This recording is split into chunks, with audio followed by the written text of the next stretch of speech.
So this is the Renault Zoe. We have it on a test drive from the lovely people at City Motors here in Bristol. It's going to give you a little demonstration of a couple of the important practical things like the boot space.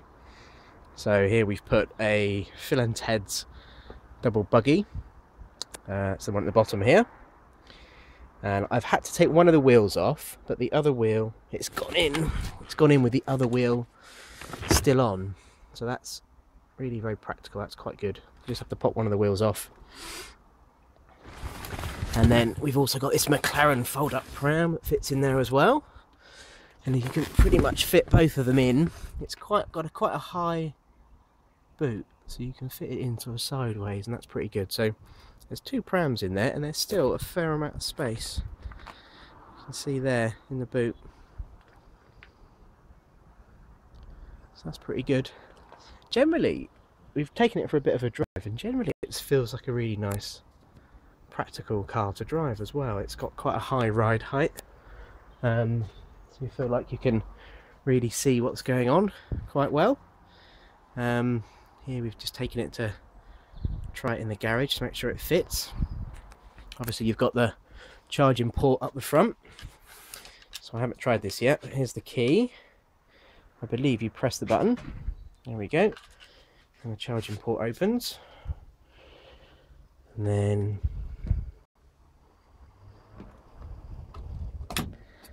there we go, and that's the standard charger. You can fit in there. Close that again. Yeah, the ride height is good, so you can it gives you good visibility when you're driving. Let's have a look inside. So I'm sure the interior will be to different people's tastes, depending on what you like, but I quite like it. It's quite modern, it's quite fresh. So inside, it doesn't look particularly like,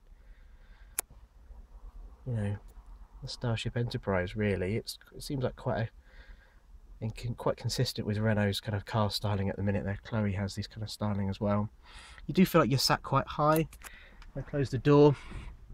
The A-pillars here are relatively small for a car this size. Nice little window here, it gives you good visibility out.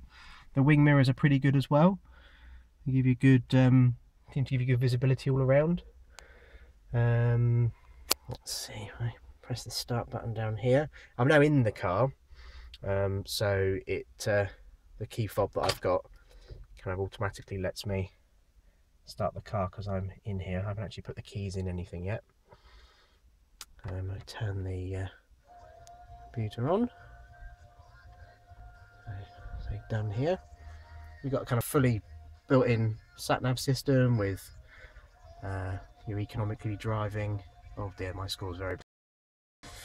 I've not been driving it particularly accurately recently. Bluetooth connected, so it's connected to my phone. I've got a Windows phone here, obviously I'm filming it on it at the moment, but that gives me Bluetooth audio. I go back to home. Oh, this is home. Let's see, how do I tap on that? Just set up the audio menu, multimedia, and then I can play from Bluetooth. There we go, so that's the track that's currently on my phone and playing. It pulls up all the metadata for the music onto the screen as well, which is pretty good. You can see here my phone signal, current temperature, time. This is interesting. I don't quite know what the point of this is, but it tells you the outside air quality over the last few minutes. I think because we've stopped, it's cancelled it out. But we drove through Easton here in Bristol, and that said it was quite polluted, which I can't believe. There you go. Yeah, so it's got everything you would sort of expect in a car this size. There's a couple of car seats in the back. You could probably fit another person in the middle there quite happily. There's plenty of space on the floor for other bits and pieces you want to chuck in. You know, generally it's all quite practical. This is the Dynamic Intens model, I believe. This is the of their two top of the range ones. This is the one with some of the more comfort features rather than technology features, which makes for an interesting experience. That's sat nav. This one doesn't have the reversing video on it, the reversing camera on it. The other model does. So there we go. This is the Renault Zoe. I hope you enjoyed this video.